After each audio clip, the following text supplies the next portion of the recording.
is Davey, and you're watching A Walk in the Garden on NCTV, Norfolk Community Television.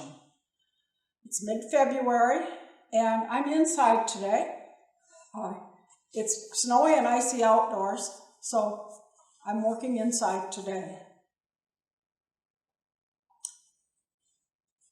Much of the gardening in February, which it is right now, is done indoors, and we do take an occasional trip outdoors to shovel some snow and just look around the property and pick up a few sticks here and there. But I'm going to be doing some things inside, and first of all I'm going to make a few indoor decorations for Valentine's Day. As far as I'm concerned, Valentine's Day can last the whole month of February and into March sometimes, so love is always a good thing to celebrate. And so today I'm going to make a heart-shaped decoration that I can put on my fireplace wall, and then a table arrangement for my dining room table. I'm going to start out with a twig wreath, and it's got a hanger on it so that it can be hung on a screw or nail or hanger of some sort. And I'm going to use some artificial ivy first along the edges. And I'll just use the paddle wire. Paddle wire is a wire that you can find at craft stores in the floral department. And it's very handy for not only floral arrangements, but all sorts of repairs, other things that you might want to do with it. And I'm just going to attach a piece of ivy in a couple places.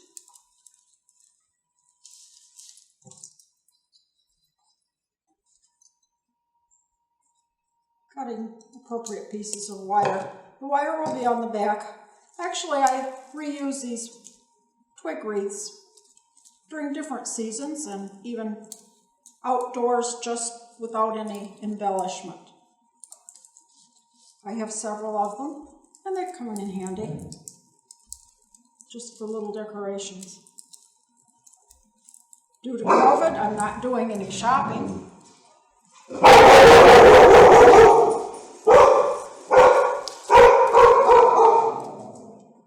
Anybody see something outdoors? Well, we do have deer that run through every once in a while, and he is my deer protector. Come on, bud. Come on, buddy.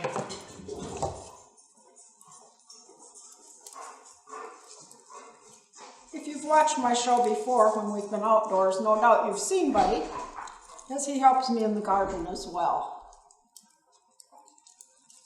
Okay, I've got the ivy on the wreath, and now I'm going to add some faux berries. It would be nice if I had real berries to add to this wreath. Unfortunately,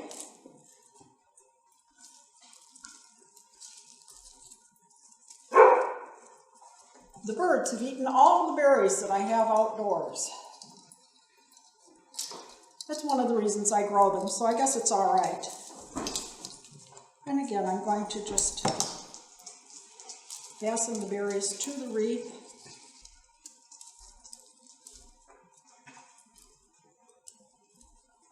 These are available in the craft store, and most of them have stems that can kind of bend as well.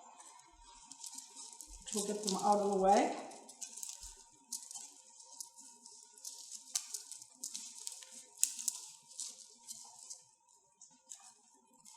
I could add numerous dry things to this, or also false things. I'm not a real fan of artificial flowers and vines, but in the winter in New England, when you can't get to a store to get any fresh flowers, they do serve the purpose of adding a little decoration to the house and give you some reminders of what is to come in the garden later on. Then I'm going to add a Valentine's Day wreath, and it'll be ready after I add the wreath to hang by my fireplace.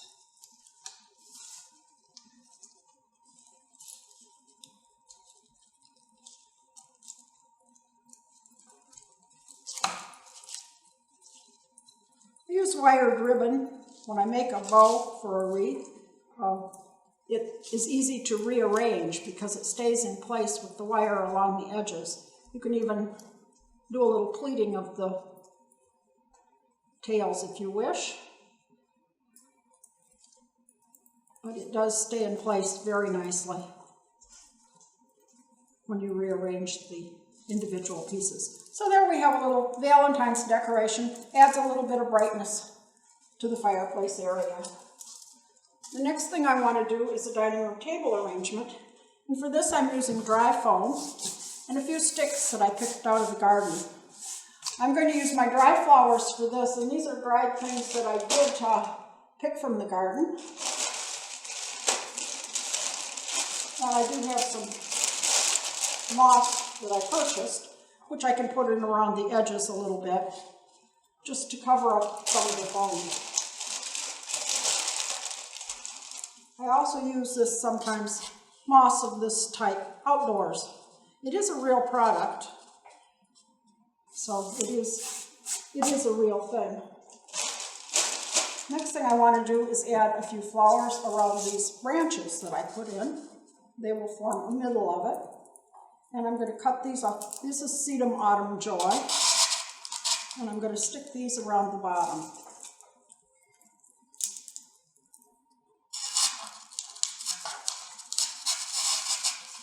And my plan is to kind of fill the bottom area with the sedum. This is sedum that I picked in the fall and let dry out in my garden shed. There's quite a few pieces of that.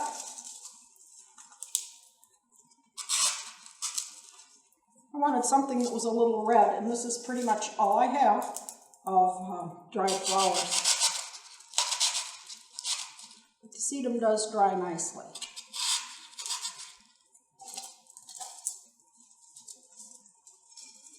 And more of that to put in, and maybe a little of the hydrangea. These are hydrangeas, again, that I picked when they were in this green stage, and I dried those. And again, we'll just put those in to add some more color. Usually I try to get some flowers around Valentine's Day, but with COVID increasing, this hasn't happened this year. So we're using some dried things.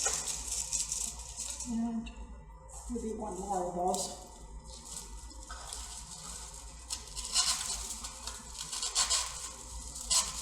And a few more Sedum Autumn Joy.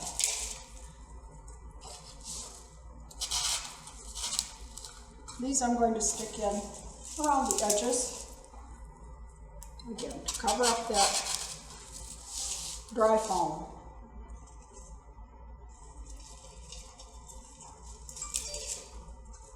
I also have a few of these are dried flowers, and I can poke a few of those in as well to add a little interest.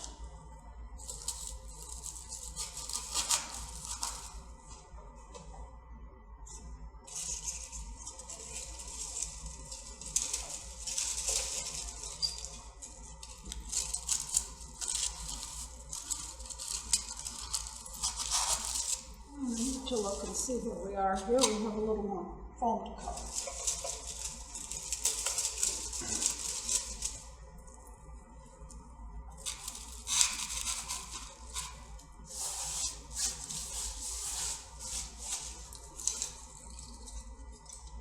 And we have a few alliums that were dried. These are ornamental onion. I'm going to stick a few of those in. Again, around the edges. Again, I'm using what I have, and it's kind of fun to see what you can turn out with just those things that you have, that you've either dried or left over. I think I made these a little shorter. Then I'm going to finish this with some little hearts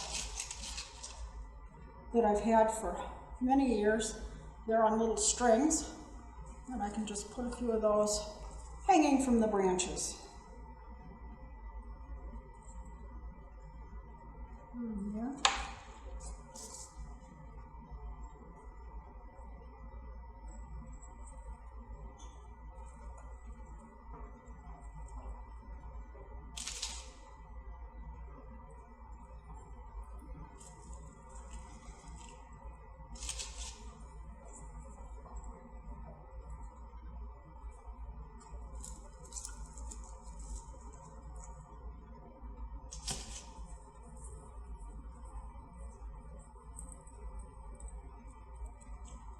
like to have something on the table, whether it's dried flowers or an arrangement that I've made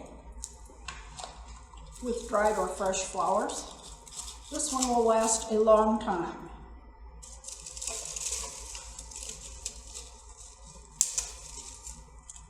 And I have other dried flowers here that could be put in. I have some straw flowers, again, that I dried and put on wires. I'm not going to use those today, though. I'll leave those for another time. Again, it's nice to have some dried flowers to use. So there we have a little Valentine's Day table decoration. Once Valentine's is over, I can take the hearts off and still have a table decoration to use. And I'm going to move that over to the side.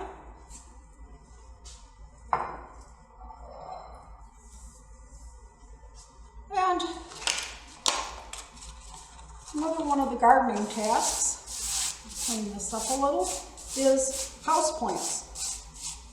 And I have a number of houseplants. I have not watered them. I don't water my houseplants in the winter. I do, however, start to use a very weak solution of liquid fertilizer or fertilizer dissolved in water once the temperature gets a little warmer, and that's usually about the end of February. And again, very weak fertilizer solution when I water the plants. These are the cuttings that I did way back in August and September. And these have been these were planted originally 3 to a pot, and these then were transplanted into the pots, 1 plant per pot. And now what I've been doing is pinching out the little center leaves of each stalk. And when you do that, it will make branches in that area and become bushy, so that when I'm ready to plant these in about May, I'll have some nice bushy plants to put in my containers. These both are coleuses. This one is Wasabi is the name of this one. This one I think is Alligator Tears. Yes, Alligator Tears with the white. And again, this is a smaller leafed, shorter one. This one will get quite tall, the Wasabi. And again, just carefully pinch out the tiny 2 center leaves and it will branch. I've already done that, and you can see the branches, especially on this Alligator Tears. The other houseplants that I have, Amaryllis. And these are amaryllis that I have had for a number of years. Each summer, I put them outside, put fertilizer and water on them, and let them grow all summer in the sun. Then in the fall, I take them into the garden shed and let them dry out. The foliage falls off. Sometimes I'm a little late and end up bringing them in before it's completely brown. And then I just let them sit until right after Christmas. Many people like amaryllis as a Christmas plant, in which case you can start watering it earlier. I like to have something in the house after Christmas, once I've taken the Christmas decorations down and the hard days of winter are with us. Anyway, this one is in bud. It will open probably within the week. I repotted them when I brought them in, but I didn't water them. And now it's ready to bloom. I've been watering them since right after Christmas and continue to water them. Then after they've bloomed, I'll cut off the bloom stalk and add fertilizer. I have about 4 of them that are going in various stages of budding, and 2 that probably won't bloom this year, but if I replant them in the garden and keep them fertilized, they may bloom next year. So you can keep amaryllis going. You don't have to throw it away every year once it's bloomed. If you got one for Christmas and it's already bloomed, just keep watering the strap-like foliage, because it's the foliage that gives the energy to the bulb underneath that provides the bloom later on. It's a fun plant to have in the winter. It gives a lot of color. The red ones, there's red ones, white ones, pink ones, and they're fun to have, and they're not really hard to grow at all and keep. You don't have to buy new ones every year.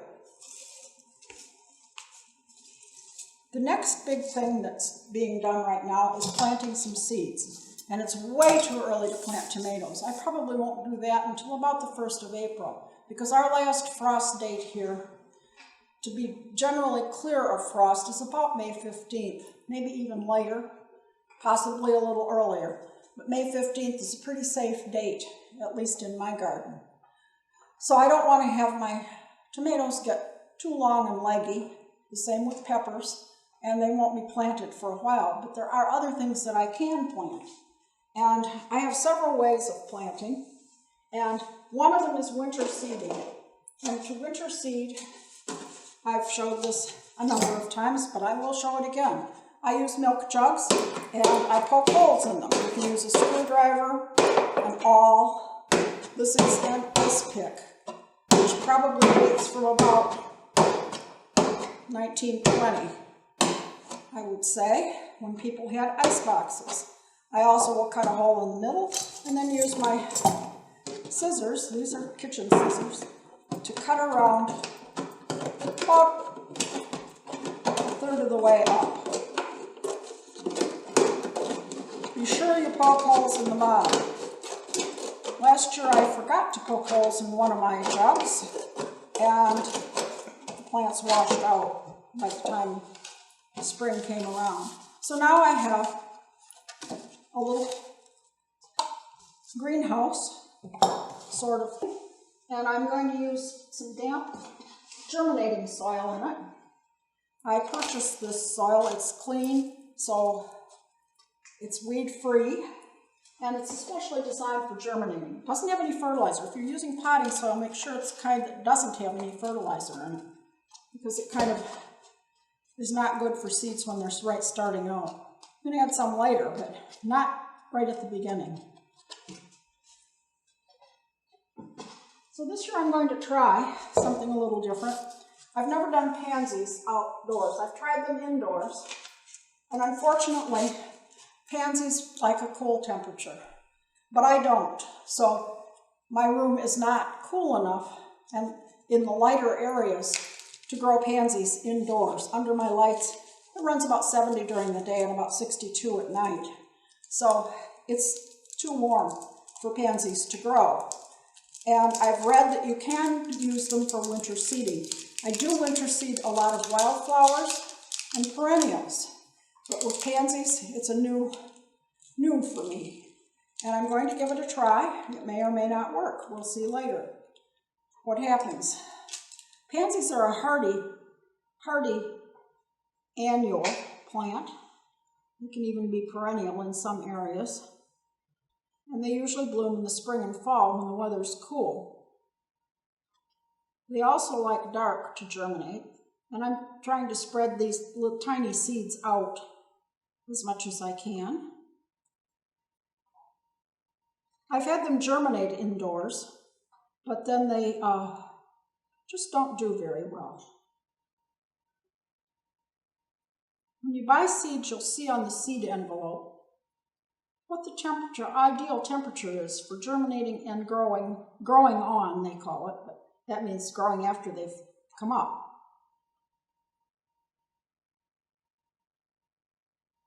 And while it's going to be colder than 60 degrees outside, I'm hopeful that these will make it through the winter, as my other winter seeding plants do, and then arise in the spring. These like it a little dark, so I'm going to make sure I cover the seed. And then I'm going to pat it down. And then I'm going to label it. And I'm using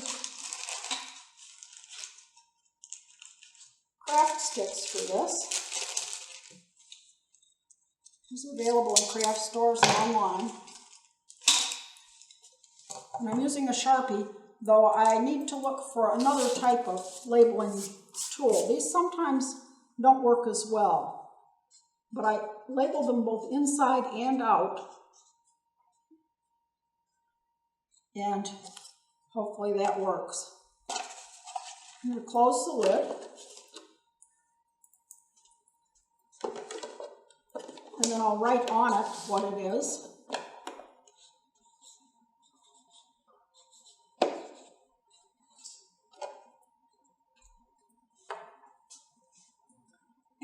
use a piece of duct tape to close it. You only need one piece. You don't have to seal it.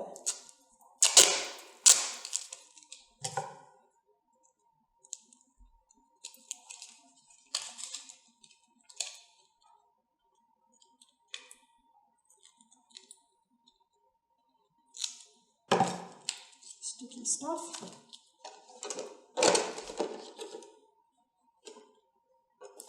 So I'll just seal it up in one spot. And this is ready then to put outside. And I'll be putting that out in my garden, in the snow, in the rain. Just let it sit. And when the time comes for them to sprout, I think they will. The other thing I'm going to plant a few other things here too. And this is a hybrid broccoli, and I've made another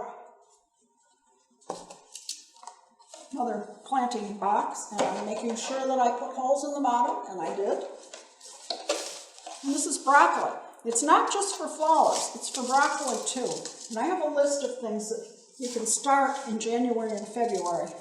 And that would be flowering perennials and hardy annuals. Wild foxglove, evening primrose, larkspur, columbine. I've got columbine already out in the garden growing. Monkshood, nepeta, hollyhock, Nicotiana, which I will be putting out a little later, lupins, and some vegetables and herbs would be spinach and kale, and also broccoli, and peas, thyme, salvia, oregano, and cilantro. And these will all come up when it's time. You don't have to start them inside, they'll start outside, and then you can transplant them into your garden. This is broccoli, and I don't want too many of these too close together. The first time I did this, I overcrowded the pots, and then it was a little harder to get them out when it was time to transplant them. And that would be probably about April or May. This is a hybrid broccoli, Eastern Magic, and it's designed to grow well in our area. So again, I will label my stick.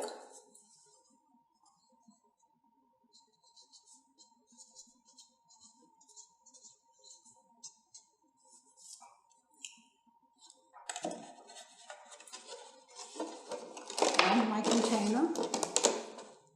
And I'm going to just abbreviate the initials on it. I've found it helps if you put the label part of it to the shady part of your garden. They tend to stay a little readable longer. But once a lot of seedlings come up, it's very hard to tell what they are until they've matured a little bit more. And again, one piece of tape is all you need, and then the broccoli will be ready to go out too. Kale, broccoli, Brussels sprouts, spinach, a lot of things can be started this way. And these are the things that tend to get very leggy in the house if you plant them in the house right away and try to start them there, because usually they get too overgrown before you can put them outside. They tend to like cooler temperatures in order to become bushy. The other thing I'm going to try this year, again, is vinca. I've never had good luck with vinca. Vinca is a nice annual plant that grows well in full sun and dry conditions. And I've loved the plants that I've purchased, and I've always thought I should be able to grow some. So this year I'm going to try a little differently. I've tried it in cell packs with water underneath. And this year I'm going to try it in some 6-pack holders. And these are holders that I bought plants in at one point, and I've washed them so that they're clean. And this little container, and you can use any kind of container to put them in. These obviously have drainage, but you want to put them in something that does not, so they won't leak. I'm going to push this soil down well. You can use any kind of a container, sometimes cold cuts or cheese or other grocery items come in a nice plastic container that can be reused either to plant or to keep something from leaking. Foil pans will also work underneath cell packs. Now this is a plant that likes very warm weather, and these over here, we're going to find our vinca. It's called Heat Wave Mix, and it really likes it hot. It likes to be kept at 75 to 80. And my temperature does go down at night, so that's not going to work as well. But I think I have figured out something to do with that. Last year I got them to germinate, but then they just didn't grow very well. I don't think they had as much heat as they needed. So I'm going to add about 2 seeds to each of the packs.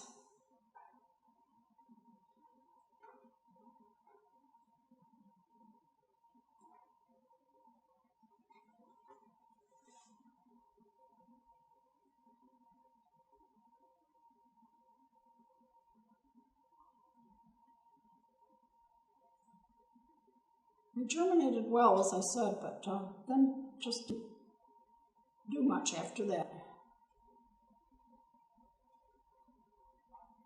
These I need to keep in the house for quite a long time.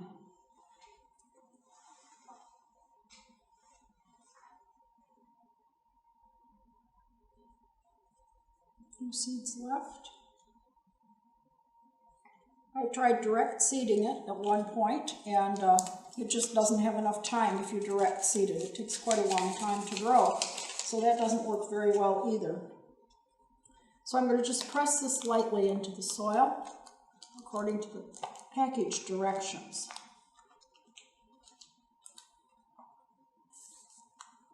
I'll be able to water these plants from the bottom by just pouring a little water in this container underneath the plants once they grow. This helps stop damping off, which is a fungal infection that can cause the loss of seedlings. Now, in order to start it, I'm going to use a thing called a heat mat, which I'm not going to put right here right now. I'll just set it to show you. This is a heat mat that you can set the temperature, and I've got it set for about 80, and I'm going to put this container right on the seed mat, plug it in, and then put a piece of newspaper over the top. These prefer to have dark to germinate. Some plants have to have light to germinate, others need dark. These need dark. So I'll be putting these on a shelf in a shadier spot in the house and with the newspaper over the top until they have germinated. I'm going to leave them on the seed mat this year and see if I can get them to grow a little better so that I'll have some nice plants to set out in the spring. Again, I like to experiment, and these are some of the experiments I've been doing. But now I'm going to do one thing that I've done almost every year, and that's to plant some what's called cat grass. I like to have just a container of grass in the spring, and it'll be up in another month or so, and I'll have it ready for Easter, which is in early April. I can put some Easter eggs in it, make a little decoration with those. Maybe some of my twigs or dried flowers too, or even a few plants. And I'm going to fill this. This is a cheese container, and it does not have holes in it because I don't want this one to leak. And the bottom of the box does have holes. So I'm using a little cheese container in it, and I will water it extremely carefully. But I do need to have something that doesn't leak. Either that or just plant the box and put it on a tray. I decided to try the container this year, and I'm going to fill it right up. This little container I have used with annuals and herbs and put them outside. I don't have a cat, but if you do have a cat, this is a great thing to plant. It's called cat grass. It comes in a package. It's actually wheat. Cats would love it. And I'm just going to sprinkle a good coating of this around.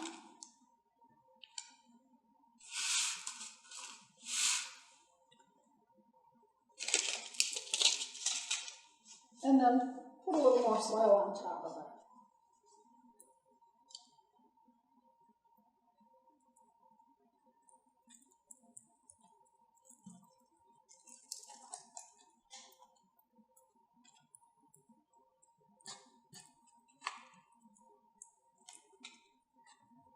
In another week or so, you'll start to see it come up. It's nice to have something growing and green in the house, and cat grass is one of those things. And as I said, if you have a cat or two, they will love some of this grass. So there are some of the things I've been doing inside.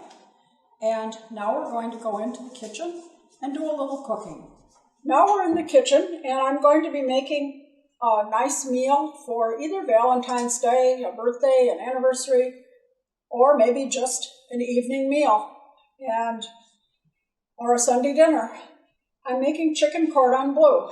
You can buy frozen chicken Cordon Bleu, but what you make at home is really, really good, and it doesn't have any artificial things in it, and it tastes really good. You know what's in it, and it's very fresh, and it's very easy to make. I'm going to start out. I got 2 pieces of plastic wrap and a chicken breast, 1 large chicken breast. I'm doing this for 2 people. And I'm using my meat pounder, and this is just a standard meat pounder, and I'm pounding out the chicken breast until it's about 1/4 inch thick, or maybe even a little thinner.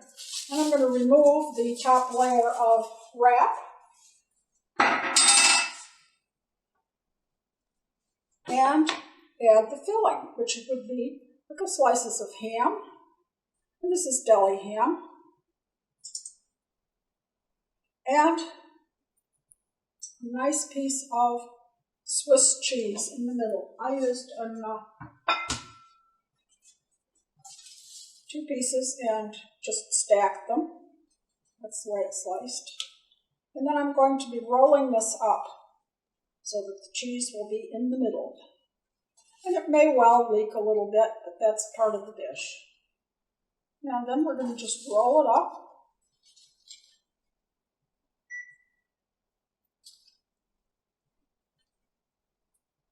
And then I want to fasten it together, and I'm going to be using toothpicks for that. Probably about 3 to hold it together.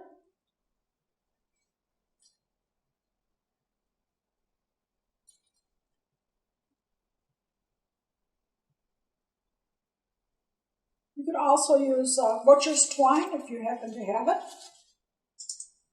And then I may tuck this end under with another toothpick. These will, of course, come out before you consume the dish. The next thing I'll do is roll it in a little beaten egg.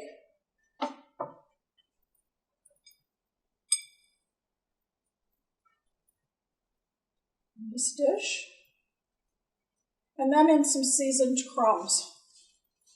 And I used panko crumbs, and I used Mrs. Dash chicken seasoning. You can use any type of seasoning. We try to keep salt under control. So Mrs. Dash has been a very good choice for us. And once it is completely coated with the crumbs, I'll put it into a baking dish. And that will go into the oven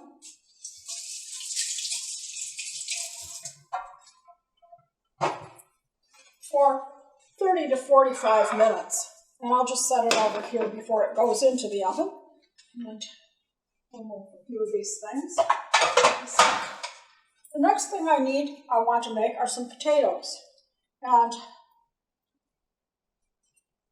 I could have just boiled potatoes, mashed potatoes, or another one, but I'm going to make some potatoes that are a little bit fancier today.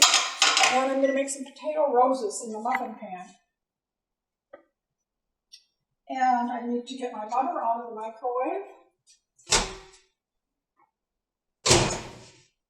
I've melted 1 tablespoon of butter and 1 tablespoon of olive oil together. And I'm going to add a finely chopped clove of garlic,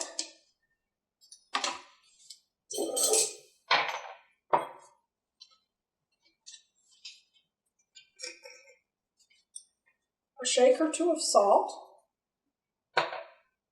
and about a quarter teaspoon of thyme,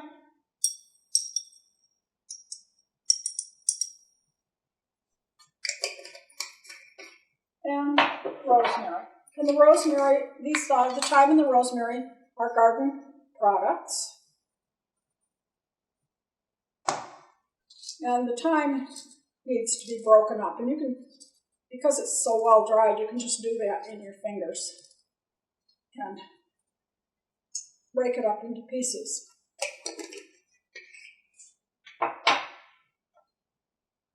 we'll add a few twists of ground pepper as well. Then I'm going to add a large potato that has been par-cooked for about 3 minutes. This makes it a little more flexible, easy to put in the pan. And I want to mix that around until everything is very nicely mixed.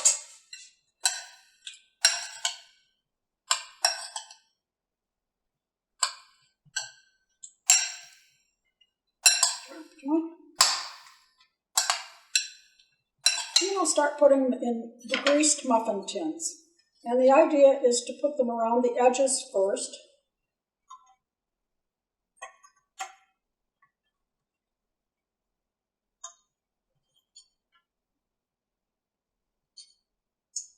And just pack them in.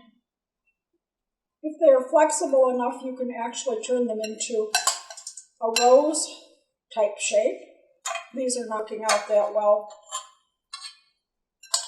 as I probably didn't cook them quite enough. Just enough so that they didn't turn brown as I was getting ready to do this.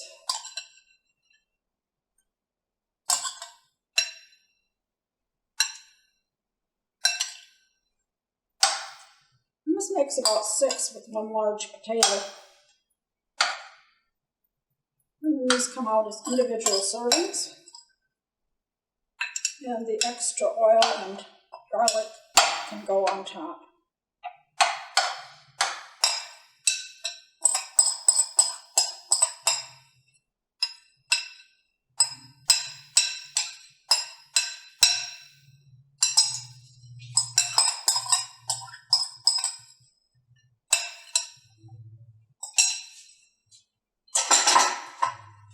This will go in a 375 oven for about 45 minutes.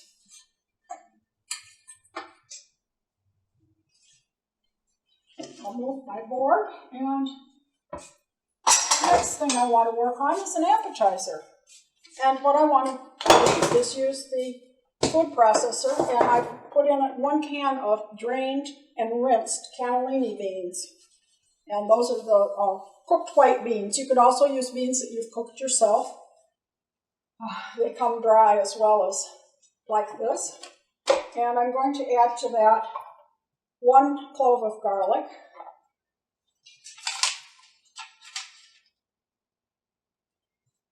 and the juice of half a lemon.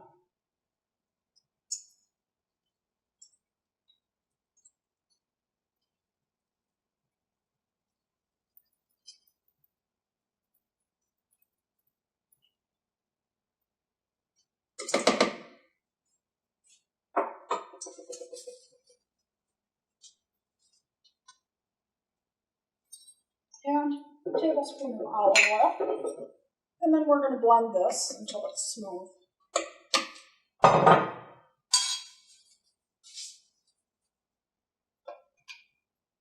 And you may need to add a little more olive oil as you go along.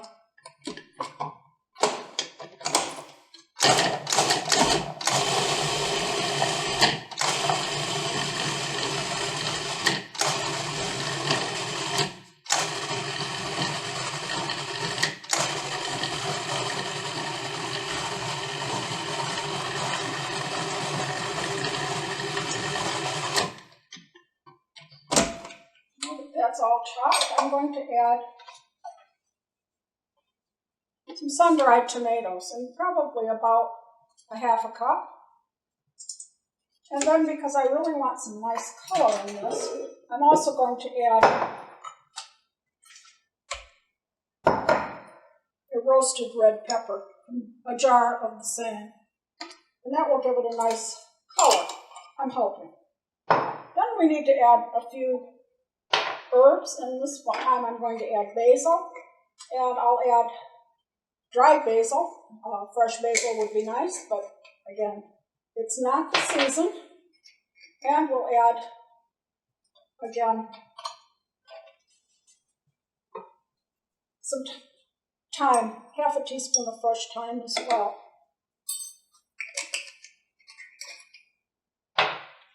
And then spin that in the blender.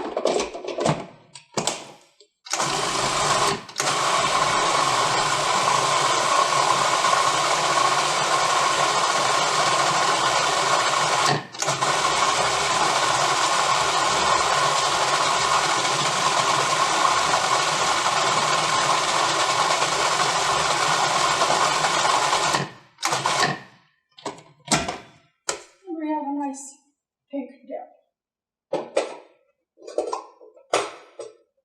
Actually, I'll put it into a bowl.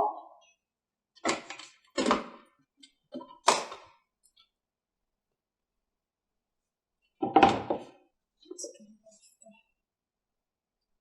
the knife first. It's always good to take the knife out first so that you don't get cut.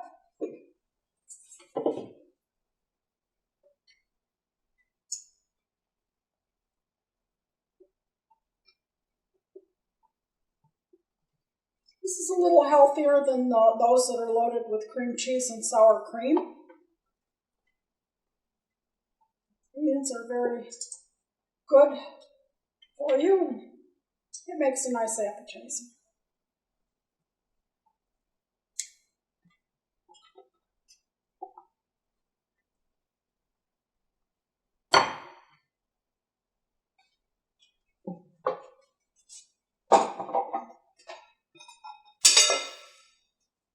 I'm going to be serving the dip with some crackers that I made, which are heart-shaped. And these are wheat thin crackers. Pretty much the only ingredient is whole wheat and a little salt and some water. And they're rolled thin. I believe there's a tiny bit of olive oil in them. Again, a healthy cracker to go with our healthy dip. You can also use, of course, purchased crackers,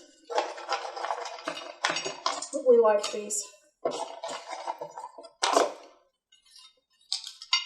As a nice hors d'oeuvre, or a snack during the Super Bowl, or basketball games. We are basketball fans, or a hockey game, so it's nice to have as a healthier dip to serve.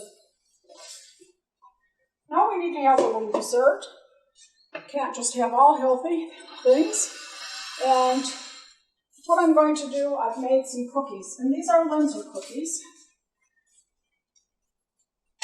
And Linzer cookies typically have almonds, ground almonds, as one of the ingredients. And these are no exception. They use butter, ground almonds, flour, vanilla, and basically they're a cutout cookie. And I cut hearts in half of the cookies and left half in a circle. I have a cookie cutter collection, as you might have guessed, from my heart-shaped crackers and my cookies with the hearts in the middle. I have a lot of different ones, and I enjoy using them when I'm making things around holidays. I'm going to finish these with some raspberry jam and some powdered sugar. And what I'm going to do is sprinkle the ones with the heart-shaped cutout with a little confectioner's sugar. I keep my confectioner's sugar, some of it, in a shaker, which is very handy. You can use a flour sifter if you have one of those. This little shaker jar is very handy for this sort of thing. And then I'll be putting a bit of raspberry jam on each of the plain cookies.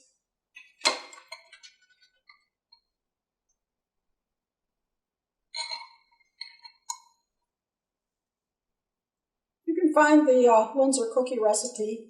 There are a lot of them online. Mine came from King Arthur Flour site. As did the wheat crackers, I believe. Again, I found it online. Homemade wheat thins.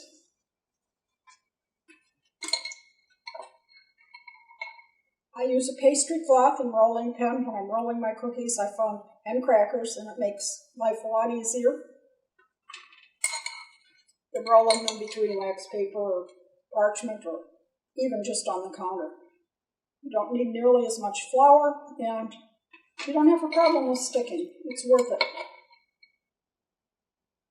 It's a canvas cloth and the stockinette cover for the rolling pin, available at cookware stores. Now we will add the hearts on top and have little cookie sandwiches. And that will be our dessert.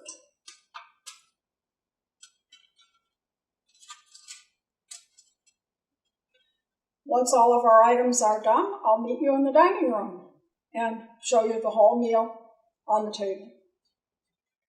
And here we are. Everything's out of the oven and we're ready for dinner. This is the chicken Cordon Bleu, which I've sliced, and our little potato patties that were made in the muffin tin, which are individual servings.